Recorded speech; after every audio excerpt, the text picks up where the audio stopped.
They say he drank the blood of his enemies, Vlad III, the man who would become known as Vlad the Impaler. In the 15th century, nestled in the fortified city of Sighisoara, Transylvania, a legend was born. A boy of noble lineage, he was destined to leave an indelible mark on history. This boy was none other than Vlad III, the second son of Vlad II Dracula. His father, a member of the Order of the Dragon, was a ruler of Wallachia, a historic region now part of modern-day Romania. As a young lad, Vlad III's life was marred by political turmoil and conflict. A pawn in the power struggle between the Ottomans and the Hungarian kingdom, he was held hostage by the Ottoman Empire along with his younger brother. These early years, spent in the gilded cage of the enemy, shaped his worldview and left a profound impact on his approach to leadership in the years to come. In the heart of the Ottoman Empire, young Vlad witnessed brutality and power plays firsthand. The fierce hatred he developed for the Ottomans during this period was not merely a personal vendetta. It was a flame that would later ignite his ruthless and unyielding rule of Wallachia. His experiences in captivity, coupled with his noble lineage, crafted a unique blend of cunning, ruthlessness, and strategic acumen. His reign, while characterized by fierce resistance against the Ottoman invasion, was also marked by his brutal tactics against his enemies, earning him the chilling moniker Vlad the Impaler. It was in these formative years that the seeds of a legend were sown. The tales of his brutal rule, his unyielding defiance against the Ottomans, and his chilling methods of punishment would echo through the centuries, giving birth to the terrifying figure of folklore we know today as Dracula. From these early years, a ruthless leader was forged, one whose name would echo through the centuries. Vlad III did not just rule Wallachia, he ruled with an iron fist and a stake. From the moment he ascended to the throne in the mid-15th century, Vlad's reign was marked by a relentless pursuit of power and a chilling disregard for human life. His rule was a stark contrast to that of his father, Vlad II, who was known for his diplomacy and tact. Unlike his father, Vlad III was a man of action who believed in ruling through fear and intimidation. And intimidate he did. His preferred method of execution, impalement, was a gruesome spectacle that served as a stark warning to anyone who dared to cross him.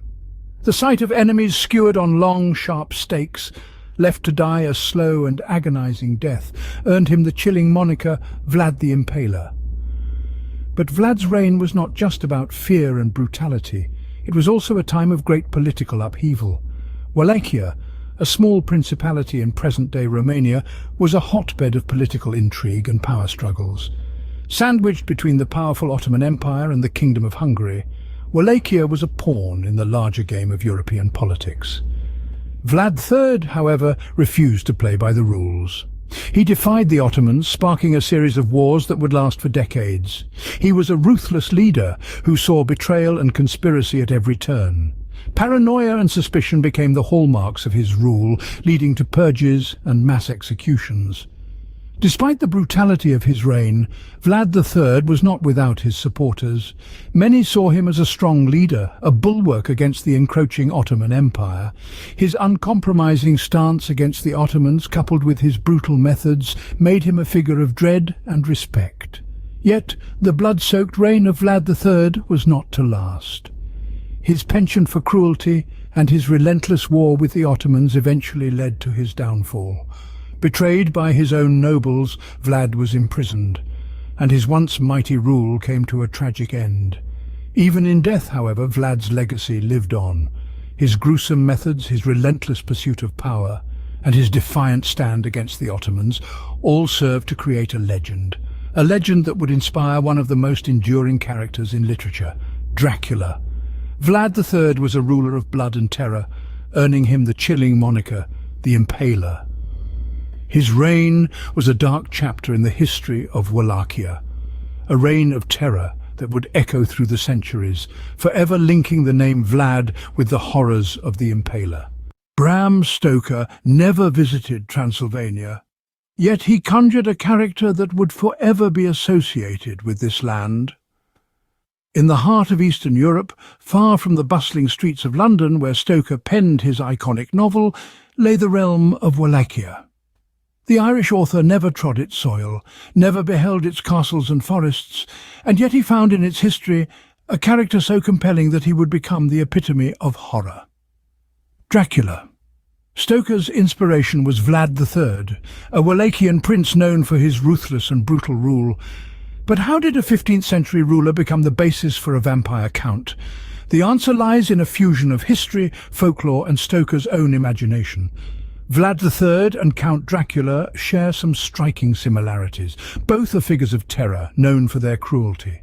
Vlad's gruesome method of impalement earned him the name Vlad the Impaler, while Dracula, the vampire count, instilled fear through his thirst for human blood. However, it's important to remember that Stoker's Dracula is not a faithful representation of Vlad III. Stoker took the threads of Vlad's brutal reputation and wove them into a tapestry of myth and horror, creating a character far removed from the historical figure. Vlad was a man, albeit a brutal one. Dracula, on the other hand, is a supernatural creature, a vampire who defies the laws of nature and mortality. Stoker was also influenced by existing vampire folklore, particularly from Eastern Europe. These tales, filled with blood-sucking creatures of the night, provided the perfect framework for his character. He incorporated elements such as the vampire's aversion to sunlight and garlic, and their reflectionless image in mirrors to shape Dracula's chilling persona. So, while Vlad III may have been the seed, it was Stoker's creativity and the rich folklore that nurtured this seed into the terrifying figure of Count Dracula. It was a creation of such magnitude that it forever changed the landscape of horror, literature, and cinema. In the pages of Stoker's novel, Vlad the Impaler was reborn as Count Dracula, a creature of the night forever thirsting for blood. Dracula did not stay confined to the pages of a book. He took on a life of his own, seeping into every corner of popular culture. The legacy of Dracula, the infamous vampire count, extends far beyond the Gothic novel penned by Bram Stoker in the late 19th century. His influence has permeated every form of media, from the earliest stage adaptations to the silver screen, and even into the digital age. In the early days, Dracula was a haunting figure of the theatre. The first adaptation of Stoker's novel came as early as 1897, the same year the book was published. This theatrical Dracula was a monstrous figure, a symbol of the uncanny and the unknown. He was an embodiment of the fears of an era, a reminder of the darkness that lurked just beyond the edge of the gaslight's glow. As the years passed, the character of Dracula evolved, reflecting the changing fears and fascinations of each new generation. In the golden age of Hollywood, he became a suave and sophisticated villain, a stark contrast to the monstrous figure of the theatre. This was the Dracula of Bela Lugosi, of satin capes and hypnotic eyes, a creature of the night who was as alluring as he was terrifying. The legacy of Dracula continued to grow with the advent of modern literature and media. He appeared in comic books and video games, in cartoons and television shows. Each new interpretation brought a fresh perspective to the character, from the romantic anti-hero of Anne Rice's Vampire Chronicles to the brooding tragic figure of Francis Ford Coppola's film adaptation. Yet, despite these myriad interpretations, the essence of Dracula remains unchanged. He is a creature of the night, a symbol of the forbidden and the unknown. His immortality is both a blessing and a curse, a reminder of the price one pays for power and eternal life. The character of Dracula continues to captivate us because he embodies our deepest fears and desires. He is a mirror reflecting our own struggles with mortality and the quest for power. Dracula's influence on popular culture is undeniable. He's become a fixture in our collective imagination, a character as timeless as the vampire legend itself. He's more than just a literary figure. He is a cultural icon, a testament to our enduring fascination with the macabre and the supernatural. The character of Dracula has evolved over the centuries, adapting to the changing tastes and sensibilities of each new generation. Yet his essence remains unchanged. He is, and always will be, a creature of the night, a symbol of the forbidden and the unknown. He is a testament to our enduring fascination with the macabre and the supernatural, a character that continues to captivate audiences around the world. From Vlad III to Count Dracula, this is a tale of blood, power and immortality that continues to fascinate us. A ruthless ruler, a bloodthirsty vampire. The lines between Vlad III and Count Dracula may seem blurred. This fusion, this intertwining of history and fiction, has led to the creation of a figure that is part fact and part fantasy.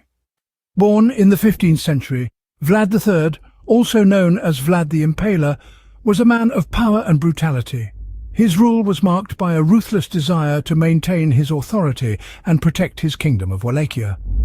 His methods were gruesome, earning him a chilling nickname that still resonates today. This was a man who impaled his enemies as a gruesome display of his power and a warning to those who dared to cross him. On the other hand, we have Count Dracula, a fictional character born out of the creative genius of Bram Stoker. Dracula is a bloodthirsty vampire, a creature of the night who feeds on the life force of others to sustain his immortality. Yet he also carries a certain charm, a sophistication that belies his monstrous nature. It's fascinating to trace the similarities and differences between these two figures. Vlad was a real man, a ruler who lived and died. Dracula, however, is a timeless entity, forever bound to the shadows, eternally young, and cursed with an insatiable thirst for blood. These two figures may seem worlds apart, but they share a common thread. Both inspire fear and fascination. Both have left a lasting impact on their respective realms, Vlad on history and Dracula on literature and popular culture. The connection between Vlad and Dracula is more than just a shared name. It's a shared legacy of terror and bloodshed. Bram Stoker, while crafting his iconic character, drew inspiration from the tales of Vlad's brutality. The image of Vlad impaling his enemies was morphed into the image of Dracula feeding on his victims. The ruthless ruler became the ruthless vampire. The reality and the fiction became one. Yet despite these similarities, it's crucial to remember the distinction between them. Vlad was a man, a historical figure whose actions, however brutal, were driven by the political climate of his time. Dracula, on the other hand, is a monster, a creature of fiction who embodies our deepest fears and darkest fantasies. The intertwining of Vlad and Dracula's stories demonstrates the power of storytelling. It shows how history can inspire fiction, and in turn how that fiction can shape our perception of history. It's a testament to the enduring allure of the vampire myth and our fascination with characters who embody both fear and allure. In the end, Vlad III and Dracula are two sides of the same coin, forever linked by a shared history of blood and terror. One is a man who became a monster in the eyes of his enemies, the other a monster who, in some strange way, reflects the darker aspects of humanity. Both continue to captivate us, reminding us of the thin line that separates fact from fiction, history from myth, and man from monster. From the historical figure of Vlad III to the fictional character of Dracula, we've journeyed through centuries of history and folklore. We've traversed the harsh landscapes of 15th century Wallachia, walked through the corridors of Vlad's tumultuous reign, and delved into the chilling tactics that earned him the moniker, Vlad the Impaler. We've seen how a young boy, once a hostage in the Ottoman Empire, rose to become a ruler famed for his brutal methods of maintaining power. His reign, although marked by violence and terror, was also a time of great political upheaval, where the balance of power was as precarious as a house of cards. We've also explored the birth of the iconic character of Dracula, tracing his origins back to Bram Stoker's groundbreaking novel. We've followed his evolution through the annals of popular culture, from the silent film era to the modern adaptations that continue to captivate audiences worldwide. And we've examined the intriguing connection between these two figures, separated by centuries, yet bound by a common narrative. A narrative that intertwines fact and fiction, history and mythology, fear and fascination. The enduring legacy of Vlad and Dracula is a testament to the power of storytelling. These characters, one real and one imaginary, have transcended their original context to become symbols of the human fascination with the macabre. They remind us of the thin line that separates heroism from villainy, justice from cruelty, and reality from fantasy. As we've seen, the figure of Vlad the Impaler served as a canvas onto which Stoker painted his immortal character of Dracula. And in doing so, he created a myth that, like a vampire, refuses to die. A myth that continues to be retold, reimagined, and reinvented, echoing through the corridors of time. As we close this chapter of history, remember, every legend has a grain of truth. And in the case of Vlad the Impaler and Count Dracula, those grains are stained with blood.